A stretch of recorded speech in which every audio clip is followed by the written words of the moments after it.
to complete the cabinetry on the left wall, I've got it mapped out on as my floor plan here, 2 feet away from the wall and running along the same length as my island plus 3 more squares. So I can put in my vertical. Remember, verticals first is always a good rule, I think, because and you can put them up high because you don't know how far you're going to go, because once you get the perspective line on that I'm making right from that where these two converge, those two converge, my vertical, my first vertical and my perspective line, it's important to have that vertical up so you can see again where these two merge, and then I know to change direction and go the other way. So verticals first, I think, is a good rule of thumb. Okay, and then I'm not going to put too much over here. This has already been done for you so that it doesn't become too confusing when I get onto the island. Now I've got my island mapped out. It's 1, 2, 3, 4, 5, 6 feet away from the left wall, and it's in line with my base cabinetry on the left wall here, and then it goes 1, 2, 3, 4, 5, 6 feet back, and 1, 2, 3, 4 feet over, and then I've got 3 feet left before I bump into the cabinetry on the right wall. So we're in good shape so far. Now to bring it up, it too is 3 feet high, so it's the same height as my base cabinetry over here. But remember, verticals first, so I'm going to throw up my vertical without knowing how long to make it. Just having it up there is more important than knowing anything else about it. Now what I've got here, this whole 6 feet, it also includes the overhang. Better to think of it as one whole box to begin with, and then as we go, we'll begin to taper away what we don't need. And back, and don't forget to do all 4 corners, verticals for all 4 corners. Otherwise, you'll get caught needing it, and you won't know what exactly it is that you do need. Okay, so we're going to do this with our transfer technique. We're going to take that top countertop that we know is 3 feet and bring it across to our first vertical on our island. And as you know, we're using our left vanishing point. As you know, when you reach the next vertical, you turn around and go the other way. Use the other vanishing point. So that's one of the benefits of 2-point perspective. That's all you really need are those 2 points, and you can sail along and make everything. And now I've hit another vertical, so I go the other way. And then go the other way.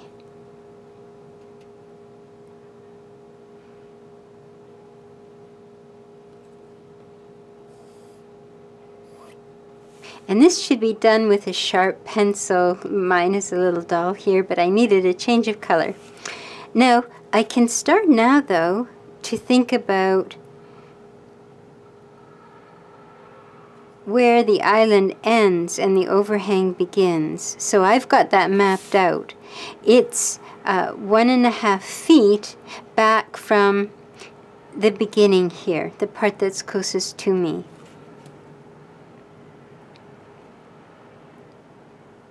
So keeping an eye on my verticals, I'm doing my best to keep this straight, keep my head out of the way.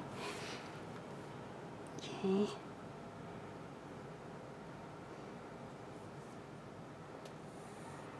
And now where this collides, where my red line collides with my blue line, that is the top of the island, I can now use my left vanishing point again and bring that across. So that I have, now there won't actually be a line there when we're finished, but it's good to keep an eye on things and see if they're lining up. That's another way to double check. And it's good to put a double line here for the thickness of that. And we should also at this point bring up our range. We've got that mapped out on the floor. From the beginning of the island, it's 1, 2, 3, and well, actually 1, 2.5 boxes. Then we go 1/2, a whole box, another half, and then we have left over on the island a width of 1.5 feet. That's how we get that one squared away. It's much easier now to bring this up to that light blue line. That's all I have to do, is bring that up to the light blue line and make it straight. That's what we have to do. And here, I don't know how far to bring it up, so I'm just going to bring it up. And here, I have this one to bring up. And the last one. Now for me, the front and the back line up. They may not for you, and that's okay. Just go with what you have. As long as it's accurate to your drawing, it should work. So I'm looking for where they intersect, that dark blue line from what I brought up from the bottom to the light blue line at the top. Now, I've brought this one not up far enough, you see, so that would have been a problem. So another argument for going too high with your verticals. If you don't have it, I could have been searching there for a while and not knowing what to line up with what. So better to be on the part of error, on the part of caution, than not. Now that looks like a splodgy mess, so we've got to go in there now and maybe color something in. So the top of my island, I'm going to shade that in a little bit here so I can get an idea of what we've got going. So this is flavoring again. It's always good to practice your flavoring. It's just a very gentle, it's not burnishing. Burnishing is when you press and you're trying for a very solid coat. We don't want that. We just want a flavor, because goodness knows something may happen. We may find we're a little off, and this we can remove with our erasing shield and our eraser. We can get that, we can reclaim everything back again. Pretty much. And we've also got our renovations to put up as well. Our client wants a banquette in front of our island, and they want a table too. This might be a good time to introduce the erasing shield. I'm just going to put it over the line I made between my island and my base cabinetry on the other side. And I've got one of these nice erasers, thin erasers, and I'm just going to get rid of that. And it's not completely gone. It never will be completely gone. But once I start inking my other elements in, that's not going to be a problem. It'll be faint enough that it won't trouble me down the line. It's lighter than what I had before. But the erasing shield is really helpful. Now we've got to tackle these stools. And our stools are going to be 2 feet high, and then there's going to be a little bit left over on the top where we can make a little cap. For that could be a cushion depending on what style of stool that you choose to make, but it'll sit a little bit on the top. I've got 1.5 feet this way, but only 1 foot that way. If I tried for 1.5, it wouldn't give me a square, and my stools are rounded at the top, so I want to keep that roundness. Okay, now again, I'm putting up my verticals first. I don't know what 2 feet looks like at this point on the grid, so I do know what 3 feet looks like, but I don't know what 2 feet looks like. But I'll get my verticals up in preparation for that. And I have to go back to the wall. I always think of how our parents used to push us against the door jamb to to mark our progress in terms of our height. So that's a little bit what we're doing when we do this here as well. And sorry, I'm slow at this, but I have to keep checking on my verticals. Okay, so this is the line that takes me back to the wall. Here's 2 feet right here. So that's my, doesn't look like much over there, but hopefully it will look a little higher when I get over here. So I'm lining it up with my left vanishing point. I'm bringing the 2 feet over. And it's going to be the same 2 feet for both stools, so I can transfer it straight across, and I'll have my height. That's the face of my stool right here. That's the facing side, the same facing side of my cabinetry over here. And it's the same facing side of my stool over here. Whoops, I went out of the way a little bit there, a little too far.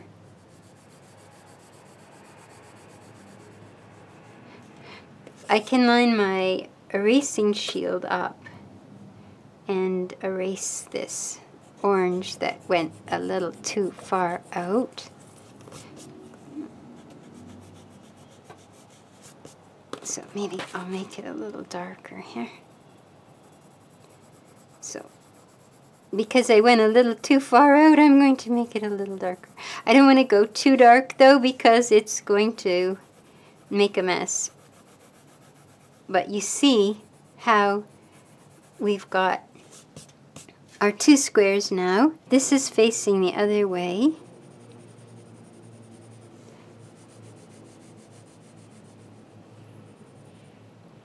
And I think I went along there.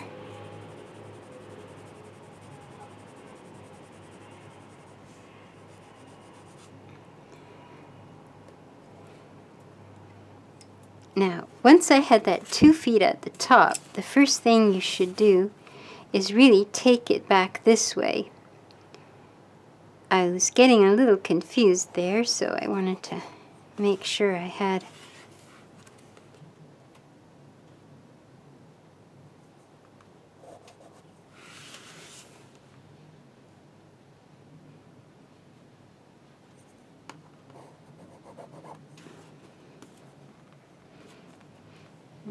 Okay, so here's the intersection of these 2.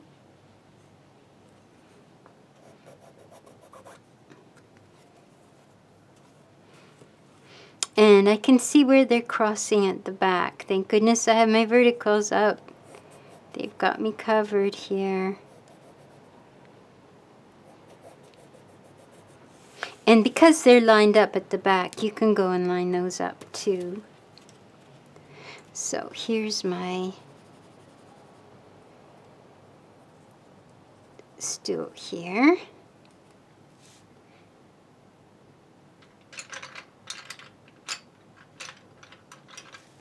And this is my top of my stool.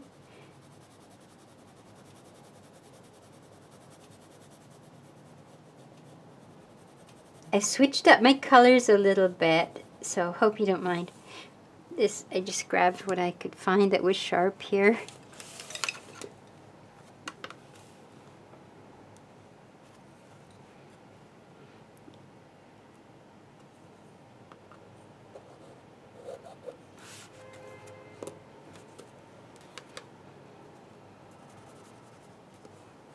And now we've got what we were looking for. We have our stools a little bit away from the island. So we've got our tops and our fronts and our sides. And our island begins here. So we've got a little bit of space, which is good to have. And this is our side, but we're not going to color that because we've got our banquette to put in. The back of our banquette is the same height as our island, and of course our banquette is the same width as our island. And its back is 1/2 foot. In terms of thickness, our back is 1/2 foot, and it comes right out, extends right out from this part of our island. And it extends the full length of the island, and then it's also 2 feet in depth, including the back, of course, but 1.5 feet deep for the seat. So now the seat, of course, is 1.5 feet tall. That's always our standard measure for a seat, as you'll recall. So we need to bring the seat of our banquette, we need to bring that back to the wall and go up 1.5 feet.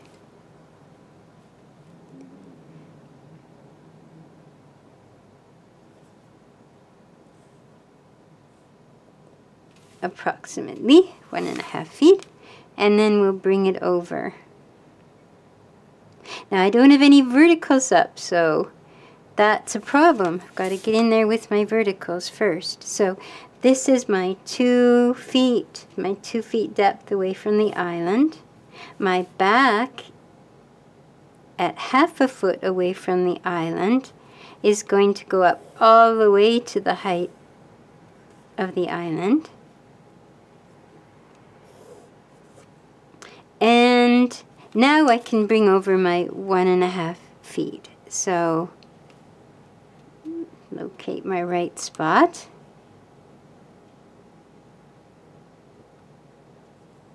And bring that over, and here it is right here. Now the top of my island is the top of my banquette at the back, so I can put that in. Now I've got this. I don't have a vertical up, big problem, or could have been. So that's my 1/2 foot away from the island for the thickness of my back. Here is the corner where the seat will end on this side. Don't know how tall that's supposed to be yet, but if I extend this all the way over to my vertical and take where they converge to my right vanishing point, I'll get the front part of the seat of the banquette. And you keep your fingers crossed, well, not your fingers, but you can hold your breath and get this to line up with the back. And then we have to know where the back of the seat and the cushion converge. So you need that right vanishing point again. You bring that over.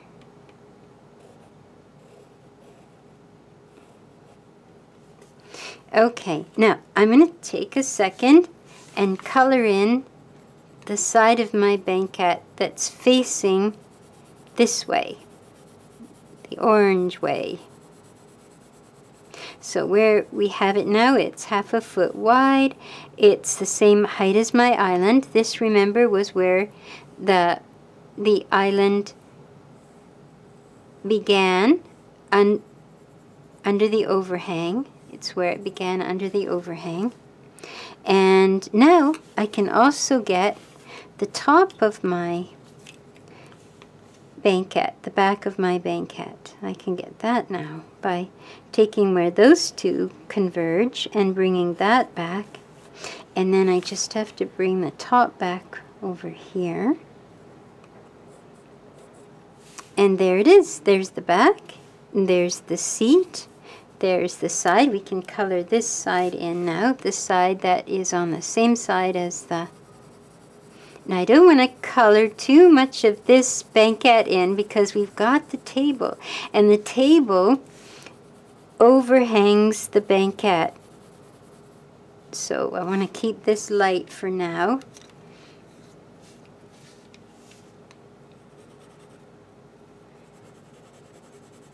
This is the top plane, the top of the seat of the banquette.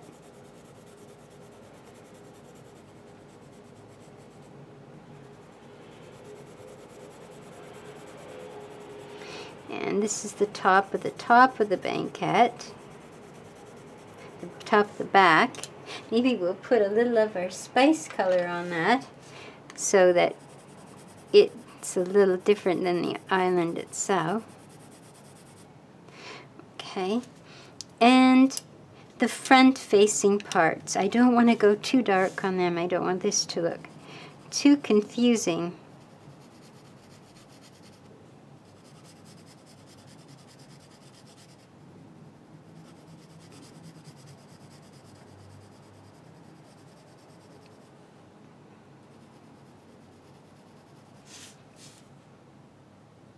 This goes right into that corner there. We've got our table. I've mapped it out. It is 1.5 feet away from the island. And you see it overlaps because the banquette is 2 feet away from the island. And it is a half and 1, 2, 3 full boxes. So that gave me this corner. Now, it's 1/2 foot in from the banquette and 1/2 foot in from this edge of the banquette. So, starting with this point, that's 1.5 feet away from the banquette, you use your vanishing point, your right vanishing point, and you bring it back. And knowing that it's 1/2 foot in from that end, then you use your other vanishing point, your left vanishing point, and you bring it out the 3.5 feet that you need. Okay, so, and then it's a matter of bringing this to your right vanishing point, and this to your left vanishing point, and you'll get the box. Now, this table is the standard 30 inches high. Now, to get the height, we've got to choose a spot that's less distorted than this. That's too distorted. We'll never figure out the height with all those corners overlapping. So we're going to choose this more inside edge. And we'll bring up our verticals first. We'll bring them all up, although they're getting a little harder to see here. And that will give us what we need.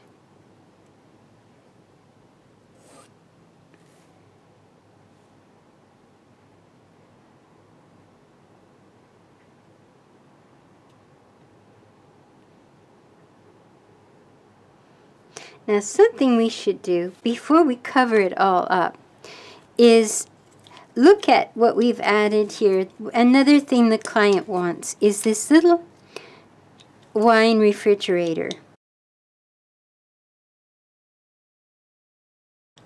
And it is 1.5 feet wide and 1.5 feet deep. And it does not look like a square, but that doesn't really matter. We're not making a circle out of it, so this will be fine. The other thing you have to allow for, just like on the refrigerator where we allowed for a little bit of clearance here. Now, the fridge itself is only 3 feet. It's 2 full feet, a little bit of a foot, and then another little bit of a foot on the other side. It has clearance, a little bit of clearance before the built-in cabinetry begins. We need a little clearance on the other side of this built-in wine refrigerator as well. Otherwise, there won't be any ventilation, so you've got to leave a little room. And it too is 5 feet tall, just like the regular refrigerator. So we're going to bring up our verticals for that. Oops, oops, oops. And also our vertical for our built-in piece that's going to be a little bit of ways here. So we're not going to see much of this side of this at all. Really, very little. And the side of this, we'll see a little bit of it, but not that much either. And we have to use our vanishing point for this built-in cabinetry. So we have to pull this part up. We have to see where these two meet. And then take it across. And it's at 7 feet, so we're not seeing much depth. Now, this is a very foreshortened view, so we're going to rely on the built-in cabinetry that we made for the refrigerator, for that top line. It's going to give us a much better indication of what we need here. So this now though is only 1.5 feet out. So let's use this part, see what we can get from here. Well, I was going to use the refrigerator, but this doesn't stick out as far as the refrigerator, so we'll have to use this instead. Let's go from here.